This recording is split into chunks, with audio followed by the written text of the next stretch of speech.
Razavani for IFL TV in association with MTK Global. With me on Zoom today on Valentine's Day, Mr. Ohara Davies. Ohara, what is happening? It's been a while. Yeah, it's been ages. Just been in the gym, back to work now. I should be fighting soon, so I'm in the gym getting ready for what's next. And this year is going to be looking great for me.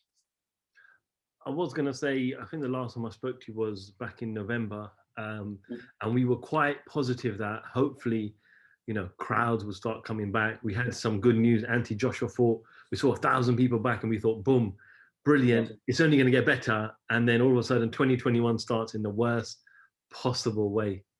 Mm-hmm. Exactly. It happens, though, isn't it? It's life. It happens.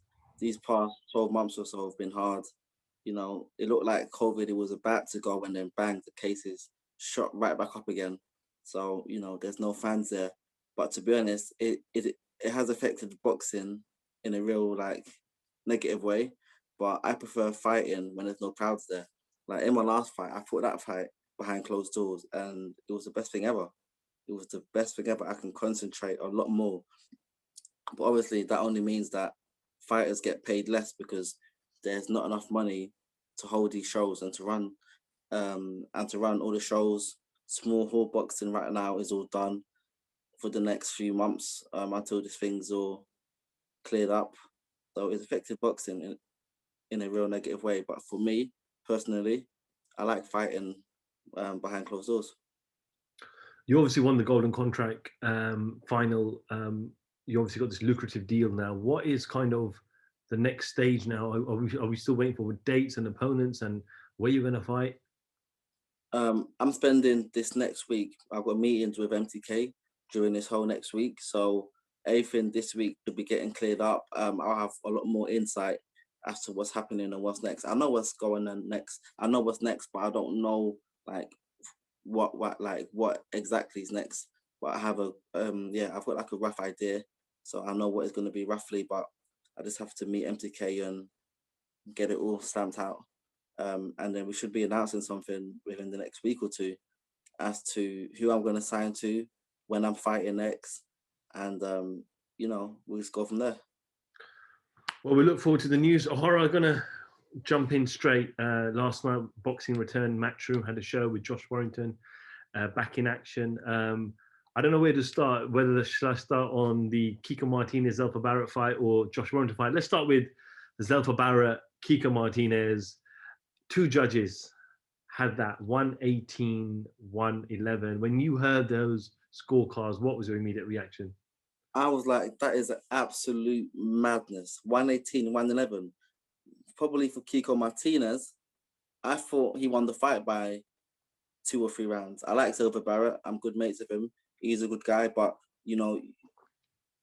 I just have to be honest. I thought Miguel Vasquez, I thought that I lost the fight.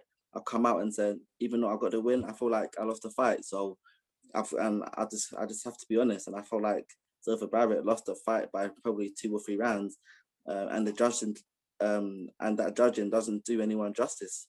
A lot of these fighters from Spain or from other countries are going to think twice about coming down to England now to box because they know unless I win by like a unless like I stop him, I'm not going to win. A lot of these guys know if they don't stop their guy, they're just going to get robbed. And it's happened time and time again.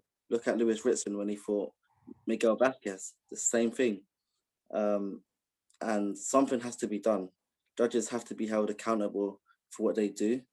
Either they should start getting fined, or decisions should be overruled by the boxing board. Something has to be done because it's just so unacceptable now. In the past, when we have these disgusting decisions, as I put it, sometimes the managers and the fighters they come out and they say, well, we respect the judge's decision, we'll come back even stronger. But do fighters, promoters, managers now need to stop saying this, stop being too kind and say, you're actually ruining our careers? Kiko Martinez could have fought on the back foot all night long and lost the fight. He went on the front foot, piled pressure on, he put effort in, and he got robbed last night with the decision. Exactly. I feel like he worked hard. He was in camp. Listen, for that fight, he was in. Listen, he was in some good shape for the fight, and to get robbed, it's kind of heartbreaking. And I feel like fighters that do get like that do win, even though they know that they shouldn't have won, they shouldn't take that as their own victory. I thought Vasquez to this day, I still come out and I say I never won the fight.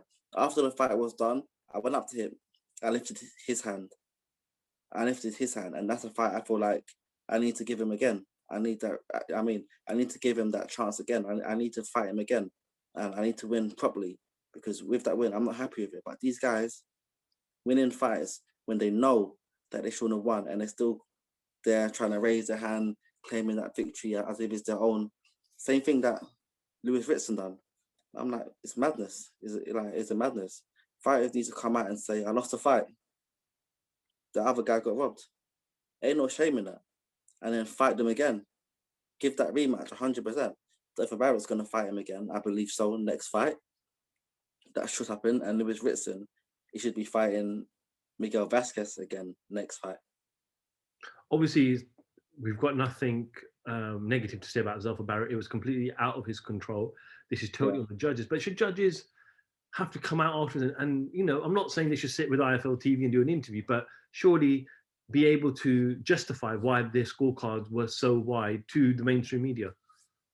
100%. And I feel like if they were held accountable for their actions, they will stop doing that. But because they know I can make it as wide as I want and I'm not going to get questioned from anyone, no one's going to ask me anything. I can hide behind the counter. These guys don't even know how I look. All they got is a name. So it's literally so easy just to rob anyone.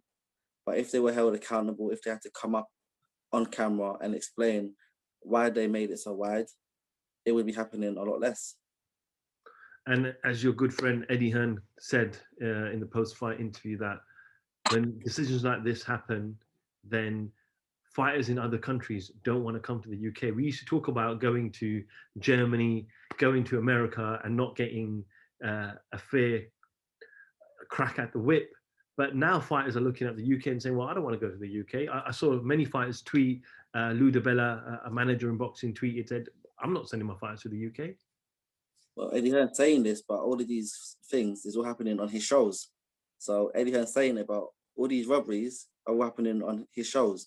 And at the end of the day, Eddie Hearn threw Kiko Martinez under the bus. That's what I say.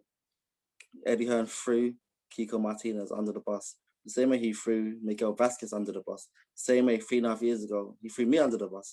But that's for another day. But Eddie Hearn saying this is wrong, this is wrong, this is wrong. But it's all happening on his shows. He needs to think about who he's making as a judge on his shows because it's him out there choosing them. It's not the boxing board choosing them. Eddie Hearn sat down choosing them. Eddie Hearn has to choose the referees and the judges. So he needs to think about himself and what he's doing. Don't sit there trying to complain, trying to please the fans so the fans can say, yes, Eddie Hearn wants change. Like, nah, if you want change, sack that judge and say, you ain't going to be at my shows again. That's what should be done. Well, let's see. Let's see if the noise is loud enough for the British board to finally wake up and make the right decisions and change the way they operate. Let's talk a little bit about the main event. It was a shock. A lot of people didn't expect Josh Warrington to suffer a defeat, let alone get knocked out. What were your thoughts on the fight? I was shocked. Like, I remember when he took the first hard shot and he went down, and then I was thinking he's done. He looked like he was done. The fight, it could have got stopped. But then he came back, he was throwing hands and he gave it everything he had. He gave it everything he had, but the guy was just a bit too strong, too fit, too sharp. Josh Warrington didn't look himself in there. He didn't look himself, and I'm not sure if it's the fact that there weren't no fans there. We all know that if the fans and the crowd are there, Warrington's unbeatable, invincible. No one's going to be that guy when there's fans around. But it seems like behind closed doors is not really his thing. But that rematch, it should happen. It should happen. When all these things done and there's fans allowed back in the boxing arena, then we'll see the real Josh Warrington and what he can really do. But I'm just kind of concerned that taking that loss has affected him mentally. People don't understand when you lose on points, it makes you angry. It makes you come back even harder, hungrier. But after getting stopped and a stoppage like that, it can break you. It can seriously break you. And a lot of these guys don't understand. Like after I fought Taylor and how the fight ended, I didn't even get stopped like that. I turned around. The fight didn't get stopped like that. But coming into my next fight, I was scared as hell. And I'm never scared. The fear in my heart, walking into the boxing arena, the fear thinking, what if it happens again? What if it happens again? And getting stopped, they can easily break any fighter. And if Josh Warrington, this is going to be a test now, so that we see how mentally strong he is. A lot of people were saying on Twitter last night that if it was the other way round, had his opponent been knocked down, the referee would have probably called it off. And a lot of people said that Josh should not have continued the fight. But is it hard? I'm going to give credit. Well, I'm going to back the British board here, but is it hard for a referee to, because they're not experts in medical concussion and stuff like that. So is it hard for them to see when a fighter is concussed or not? Or should the team in the corner, when he went back to the corner, have brought in the doctor to have a look at him to see if he was okay? I don't know. Different situations, different people. It depends. People saying that the referee should have stopped the fight, but then again, the referee, he's just there to do his job, and the fight it should only get stopped when the referee feels like it can't go on. So if the referee allowed it to continue, then he obviously thought that he's actually in good shape to fight on. And he was in good shape. You know, after that round was done, he was in the ring throwing some good shots, catching the other guy. The other guy buckled even at one point. Warrington could have won the fight if he kept up that pace. So I feel like after the first knockdown, the fight shouldn't have been stopped because he wasn't out enough on his feet. He was hurt, but he still had fight in him. And the corner, they should have stopped the fight probably. I think it's up to the corner. They probably should have stopped the fight. But then again, they've seen him in the gym. I haven't been there in the gym with him. They've been there in the gym with him day in, day out. They've seen what he's had to go through. They've seen how much fight he's got in him. And if they thought that he's in good shape to fight on and to continue the fight, then that's obviously based on what they've seen in the gym. I haven't been there in the gym, so I can't comment on that. But these boxing fans, they all feel like they're experts. They all feel like they know the game and this and that. These people don't know shit about boxing. These people don't know shit about boxing. You ain't been in a gym with the guy. We don't know how much fight he's got in him. Therefore, we can't comment on if the fight should have been stopped or not. That's up to him. It's up to him and his coaches. I can't comment on that. And also, not a lot of people have their father as their coach. Josh Warrington's father is his coach, so nobody knows him better than his own father. And of course, his father will want the well-being of his son more than anything else. Exactly. And his dad loves him. His dad absolutely loves him. So the fact that his dad sent him back out there because his dad knew he's got a chance, and he did have a chance. He was out there catching the guy, but then he just got caught again. Then he went down. But up until that point, he was fighting on a good fight. Coming back, he was a bit weak, but he was still doing his thing. So these boxing fans, they like to talk, and everyone's got their own opinion, but they've all got different opinions. Like one guy thinks the fight should have been stopped, the other guy thinks the fight shouldn't have been stopped, and they've all got different opinions. So it's like, who do you listen to? You don't listen to anyone but yourself. It's all about what you think, and if you, as his coach, as his dad, thought he was in good shape to go back out there and fight, fuck what all the boxing fans say, and fuck what I say, fuck what you say, fuck what Eddie Hearn says. We're not with him in the gym every day. His coach is there in the gym with him every day. Okay, all right, Ohara, thank you so much for jumping on this evening. Give me a few minutes of your time. We look forward to some fight news for you and see what 2021 lies ahead. Much planned this evening? I'll keep that. I'll keep that private. Some things are better left unsaid. Ohara Davies, IFL TV. Thank you very much. Thank you.